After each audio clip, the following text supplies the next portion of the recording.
In today's video, I'm going to teach you how to create a report in Wrike. We'll walk through the process step by step so that by the end of this video, you'll know exactly where to go and what to click to get your reporting set up. Even though this is a short process, understanding where the report tools live in Wrike can save you a lot of time later on.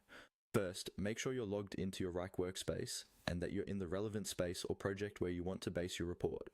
You should be looking at your usual work view such as the table or list view for a folder, project, or space. Now look towards the top area of the Wrike interface. You'll see your main toolbar with different options, and somewhere in that toolbar, or near the top right corner, you'll find a button or icon that opens additional options.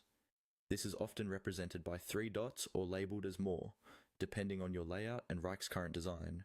Go ahead and click on More. This menu is your gateway to additional features that are not immediately visible on the main toolbar. If you don't see it right away, move your cursor slowly along the top section of the screen and watch for a menu that expands when you hover or click. It might be slightly different depending on your screen size or if your admin has customized the workspace, but it will generally appear near the other View and Action buttons. Once the More menu is open, you'll see a list of extra options related to how you manage and monitor work in Wrike.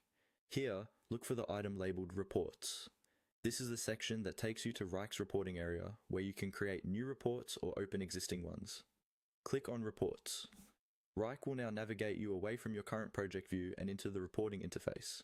From here, you'll be able to create a new report, choose templates, filter by project, assignee, status, or any other criteria offered by your account. This reporting area is where the real analysis happens, letting you track progress, workloads, and deadlines in a more structured and visual way. That's the basic navigation flow.